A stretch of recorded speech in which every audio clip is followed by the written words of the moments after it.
Hello, hello, hello, and welcome back to the Velvet Lounge. We're going to be talking about reselling, and you know how we love to resell stuff.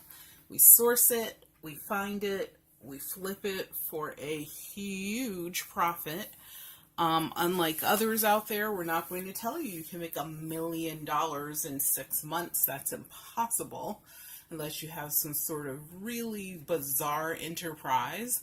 But what we will tell you is that you can make a really healthy amount of money if you put a little bit of effort into it, buy smart, buy low, and let the market tell you where to go. And also make sure that you're doing smart things like not overpaying for shipping supplies.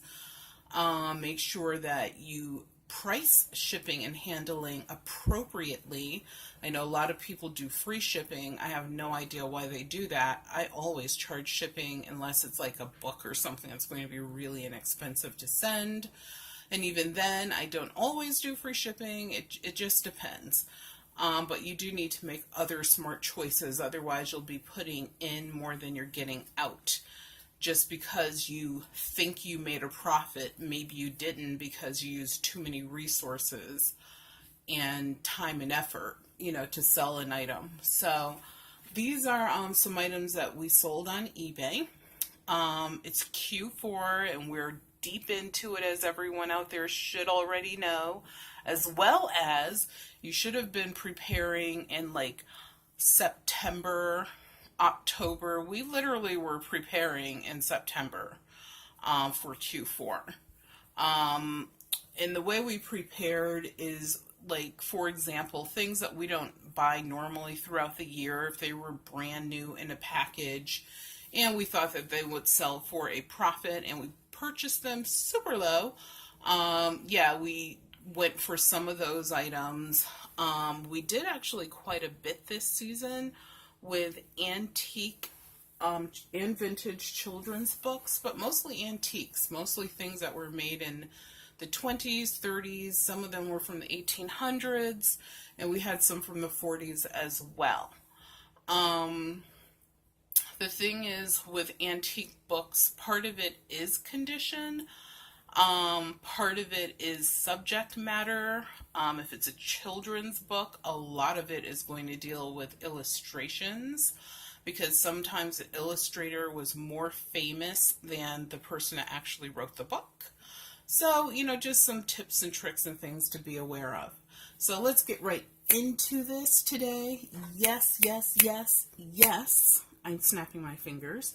I am going to show you up front the prices. I know sometimes we do the guess it game, but today I'm just going to show you the prices because pretty soon Nathan Chan is going to make history for the United States Figure Skating Association, and I want to see that. And also I have a shot of power because I had my lemon honey beverage, as well as I was able to watch the season finale of Poldark again. So yeah, there's a lot going on at Garrett Manor today. So this is a antique men's 14 karat gold Invicta manufacturing company, manual wind. I consider it like a deco style watch. Obviously it's a watch. The cool thing about this watch is it literally still works. So when you wind it, it works right on the money. You don't have to shake it. You don't have to do anything special. I couldn't believe it. When you open the back of it, it definitely could use some cleaning. So what I did is I listed it as a parts watch. The back of it is 14 karat gold. It's clearly marked with the maker's mark as well as the 14 karat gold symbol. Also, I think the face of it is also 14 karat, but I'm not really sure about that. And today my pointer is going to be an antique ice pick. It came from a ice and coal company named Moline or Moline. Never heard of it before, but yes, this is my pointer today. So this part of it, the face, or I'm going to call it the bracket that's around the crystal. I think that's 14 karat gold also, but I'm not sure. But I listed everything clearly, and as you can see, there was some activity on it with 5 bids, and it sold for $179.49. Believe it or not, this was in a clean out that we were allowed to pick for someone who is doing a clean out project. We, paid him a few $100, and he said anything we picked, we can keep. And this was actually in a hat box with a bunch of other costume jewelry and a few other silver pieces that were going to be donated if we hadn't picked it out. So I'm glad that we, partnered with this person, picked this out. He got paid, we got paid.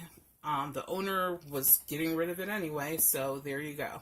As you can see, the shipping on that was $9.95. We did insure it as well.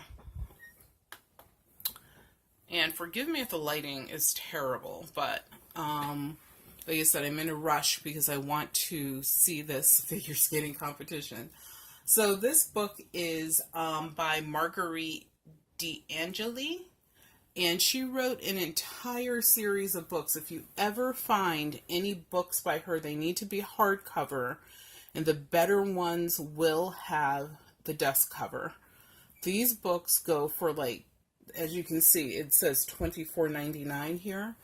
I purchased, I want to say, like 8 of these books for $3. $3. I knew they were something special anyway because they were first editions, and they were all written either in the late 1930s or early to mid 1940s. This one was written in 1946. And they're full of lithographs as well. So I'm not sure what people want. If they want the story, if they want to recover the lithographs. The lithographs are in color. I don't know if you can really see these thumbnails. I'm afraid if I click on them, it'll make a mess of the screen. But you know what? We'll sacrifice for this one. This book sold for $24.99 plus $6.95 shipping and handling.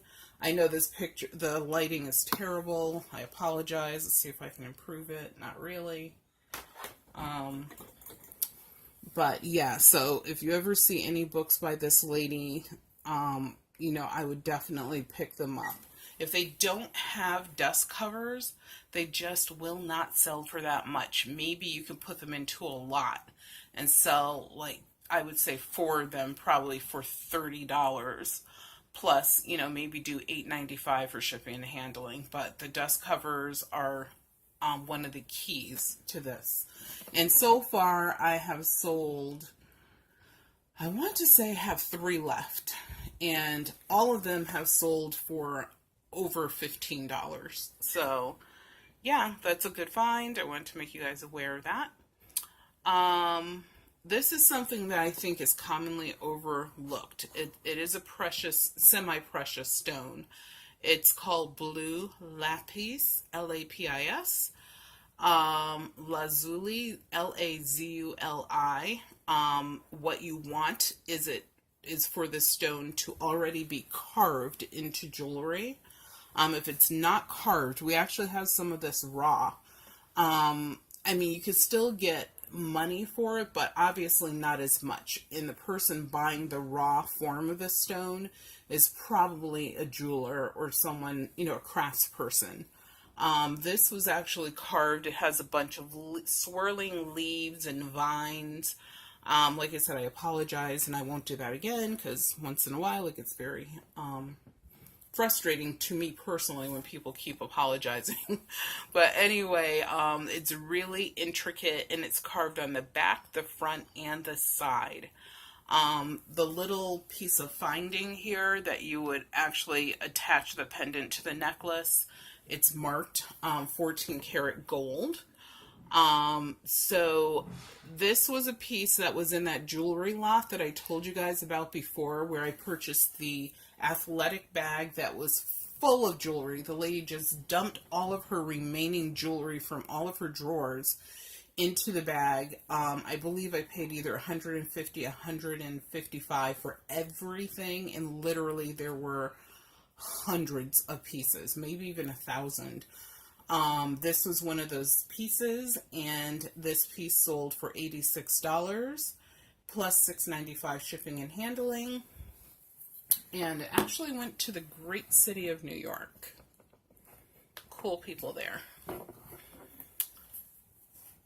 So, you know, one of the things you want to look out for, as I told you guys before, the only reason I put this in here is because previously I told you guys about how I got my change from the bank, and in it there was like a 1935, I think, or maybe it was a 1943, I don't remember, $5 bill, which I sold for $10 plus like maybe $3 or $4 for shipping and handling.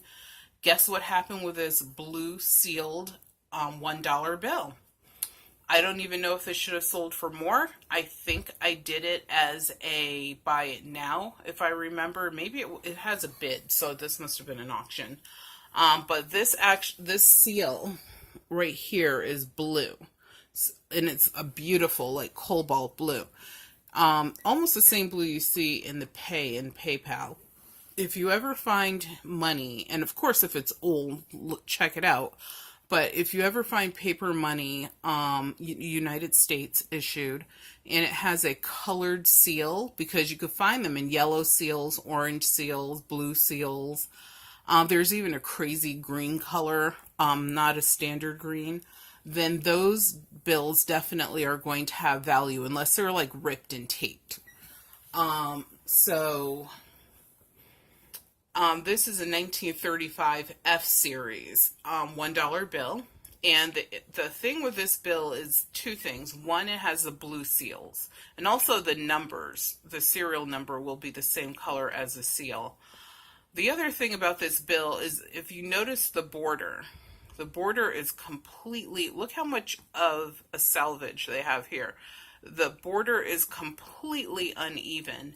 That's something that is considered an error note, and you want to put that in your listing, because, you know, that's something that people who collect money are looking for. So that sold for $6.99 plus $1.95 for shipping and handling. The next item is really cool as well, and this is part of that haul I told you guys about that I got from a flea market. I believe it was a flea market or an estate sale, and I was able to get two